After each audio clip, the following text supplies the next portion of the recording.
Are we really talking about success and in the same video? I'm skeptical. Well, welcome back to episode 10 of Wez Reacts. I'm a Christian businessman and I react to TikTok advice that my team find me online. It's been interesting. Sometimes we hear good advice, sometimes we hear bad advice, sometimes we hear the kind of advice that makes you think people are consumed with demons. Let's see what today drags in. Just learn how to get stuff done. I've seen at every level people who are very...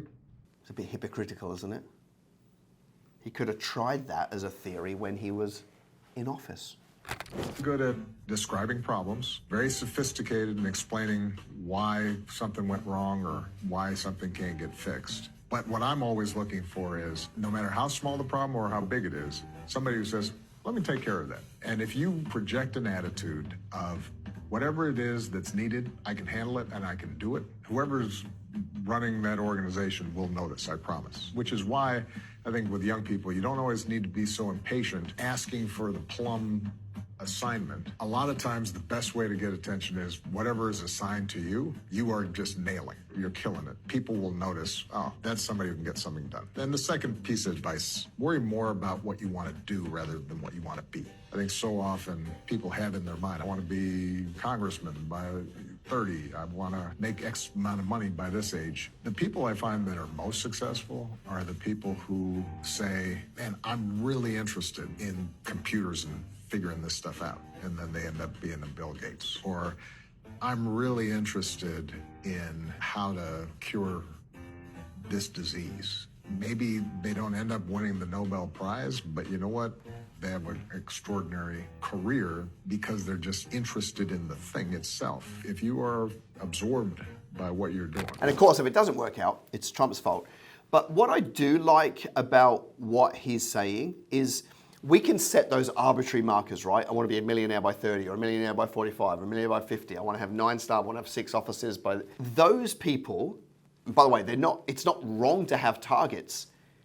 I find that the people that have targets, they live in a perpetual state of frustration because it's like, I'm not there, I'm not there, I'm not on target, I'm not there, I'm not on target, I'm not there. And then they go from that to striving and now they're destroying their life to try and achieve it, right? Whereas I actually think it's faster to fall in love with the process, right? Solving problems, right? Rather than hitting arbitrary milestones that you chose. Solve problems, run short-term goals. Like we have all our clients run 90-day plans, set a target 90 days, go get it, rather than like life milestones. And just get really, really active, solving problems, doing the work, becoming the best person you can be, like those things. Ironically, you'll look back over your life and you'll get further than somebody who has set markers, didn't achieve them, right? And lived in a perpetual state of frustration. You'll be happier as you go and you'll achieve faster results. So throw away, what you think society has decided that you should choose and just go for becoming the person you can become, right? Solving problems, learning, adding value in your business. Those things are going to get you there faster than setting some deadline that ends up being unhealthy pressure.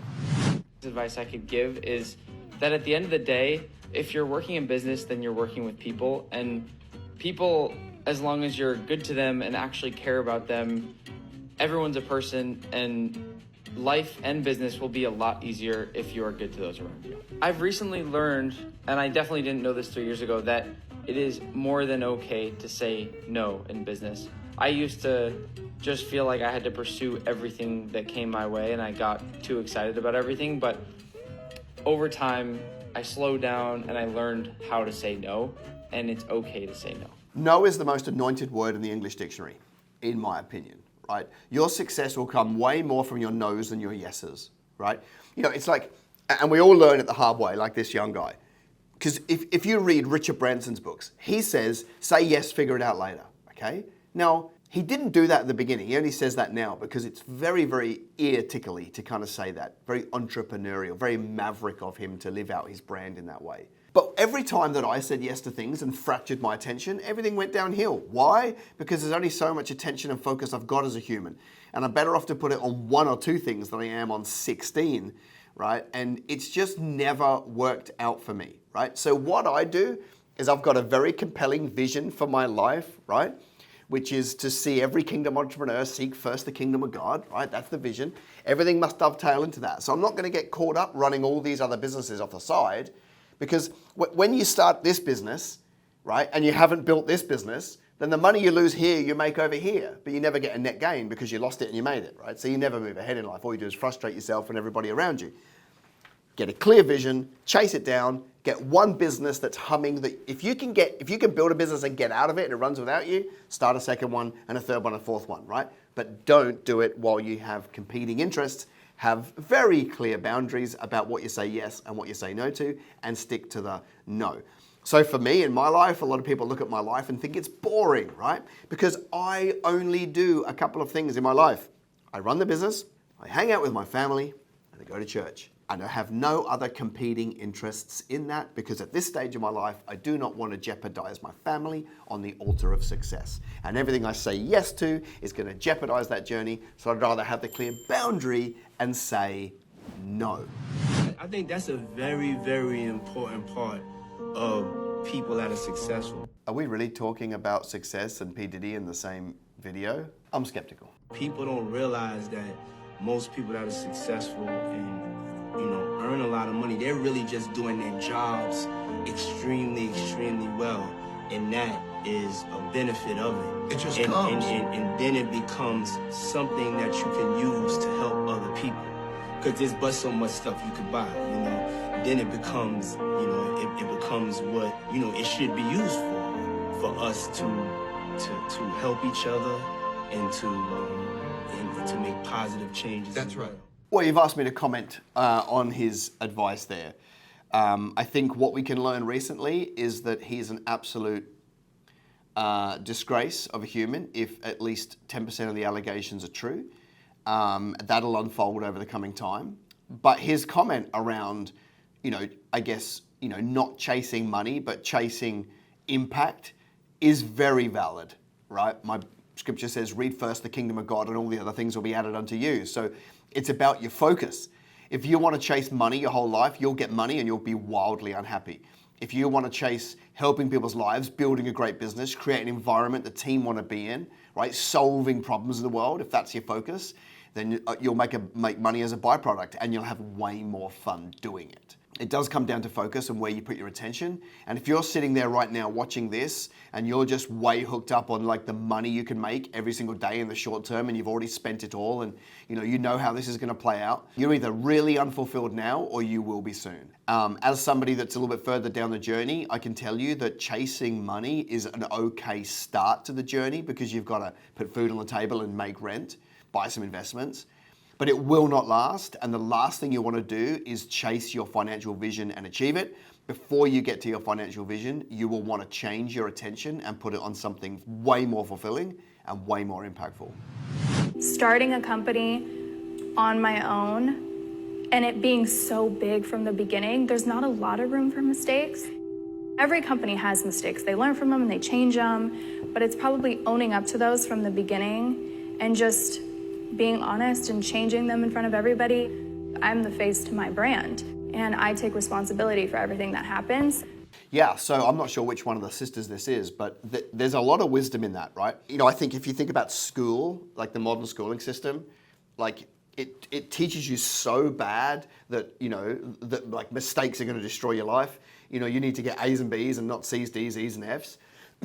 And so, like a lot of kids are kind of trained to like never put their best foot forward because you could never, it's so bad to make a mistake, that you should fear it. And then you go into business and you only get paid. This could be a new concept for you, but my opinion of building a business is that success and failure are exactly the same thing. Success and failure are exactly the same thing. You're thinking, what? How could you possibly say that? Because they are both necessary steps to get you from where you are to where you want to be. Some of the things are going to work out, the bulk of them are not. So if you eat yourself alive over mistakes, right, you're never going to put your best foot forward, you're never going to try enough things, right, because you're too scared to make a mistake. If you're like me and you're like, I'm going to put my best foot forward and have a go, and if it's a mistake, I'll take the lessons, I'll change the systems, I'll learn from it, and I won't do it again. Actually, that's the thing that gets you closer every single time to the dream that you've got. Whereas if you're scared of even starting because you're scared to make a mistake, you literally will never have enough momentum to get where you want to go. Here's my other question for you. Is it even a mistake if you make it once? Or is that just an opportunity to learn and pivot? I personally believe that it is only a mistake if you make it twice. Whenever I do business, it's not about the money. I heard Jeff Bezos say one time when he was talking, he said he makes his investment based on if it's going to change people's lives. And once I started doing that strategy, I think I probably quadrupled what I'm worth now. Now that strategy is only going to work if you have the tenacity to have a long-term view. I find very few people can be making decisions and showing up every day for an outcome that's 5 to 10 years away. Very few people. Most people need the lick of the heroin and the short-term hit of the pay now to get them through, the dopamine hits of the reward, the micro reward. And so because of that, they never play the long game. If you can zoom out from where you are right now and of course, you've got to hit this month's rent and you've got to hit this month's targets because you've got to stay in business. But you can either play for Christmas 2024 or you can play for Christmas 2028. And I can promise you that the decisions that you make will be different if you play for 28 than if you play for 24. And your behavior will have to be different. It'll feel more entrepreneurial if you play for a bigger game. And the short term will crush you. But a lot of people cannot get out of the hamster on the wheel because for some reason they get used to it. They can never look further down the line. But if you can start to think about changing people's lives, creating frameworks, systems, products, and services that actually benefit the world, and start investing in that now, when it comes, the payoff will be 50 times the size that you can get from just grinding with what's in front of you.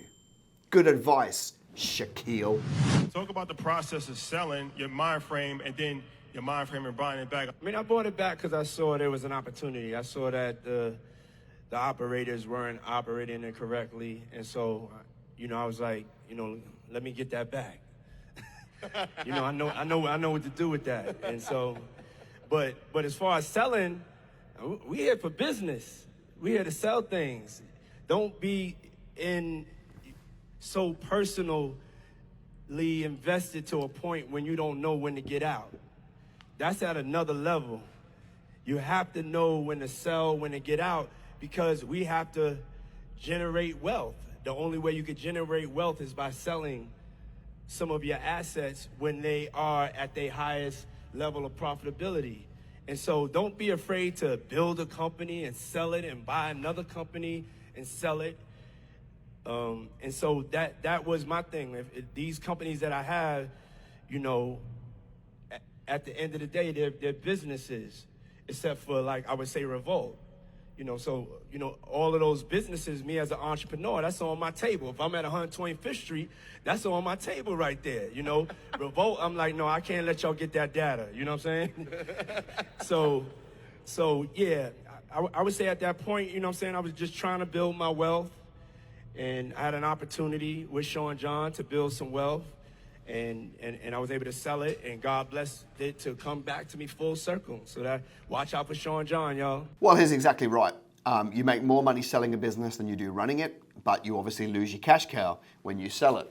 So I think it was the prophet Kenny Rogers that said you got to know when to hold them and know when to fold them and know when to walk away. And so I think a lot of people get so enamored with their business that they lose sight of the fact that it's a commercial enterprise, and there could very well be a time to sell it. I know in my life, I've sold 8 businesses, some of them small, some of them larger.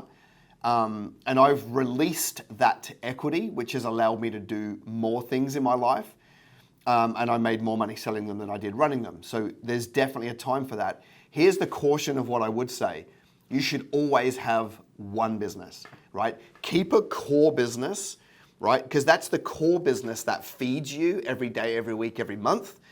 And then your other businesses, you can buy, build, sell, and release the equity out of it, right? Think about money as like streams and chunks, right? very rarely in life do you get chunks of money, and if you get a chunk of money, you don't want to live off it, right? You want to be able to like compound it. So you always want to have one business that's like, you know, your everyday business that pays you to live off, and that's how you eat and feed the kids or whatever. And a second business, you grow, sell, and you take that money and you get to keep all of it and roll it back into another investment, right? So I would say that there is, you should at least start your business with an intention to sell it so that you build it so that it's ready and it's more valuable and it has higher enterprise value. But I would always keep one.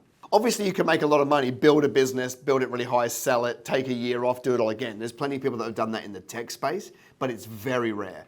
You're better off to pick one business that becomes your mainstay, and you do other business interests that you buy, exit, take the money, roll it on, and so forth. That's how you're going to build big, sustainable wealth.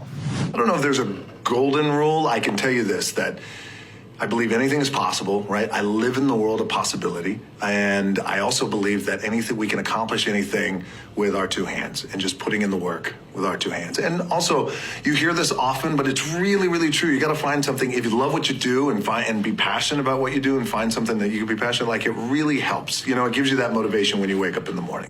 I think 100% we should enjoy what we do. You know, if you think about the book of Ecclesiastes, it literally summarizes life by saying, enjoy your work. That's it. Literally says, find joy in your work. That's the summary of his entire life. So I do think you should find joy in it. You don't have to love every part of it. I don't love every part of what I do. There's a heap of stuff that I have to do every day that sucks. I don't enjoy it. But the overall macro picture, I enjoy what I do. And I think you've got to have that so that you can stay in the game long enough to be able to turn an idea into something that's sustainably profitable. So what I like about The Rock, it's certainly not his business advice generally, but his work ethic. Like he said, you can do what you want with these two hands. He is the hardest working person in the movie business. And my own personal opinion, having listened to him, is that you've got The Rock, you've got Diddy, you've got $5. I reckon they should stick to like movies and music and maybe not stick to business advice. My smartest business decision has been going for it, like having no fear, and just, even if they failed and even if it hasn't turned out the way that I wanted to, I've learned so much from it. So my advice would be, go for it. Everything's a learning experience. Is there something? Well, I guess it makes sense. She had no fear of the sex tape, which launched her business career. I guess she takes that to a whole new level. I don't know that it is a business strategy that we could or should replicate. So I don't know how much business advice we want to take from the KK.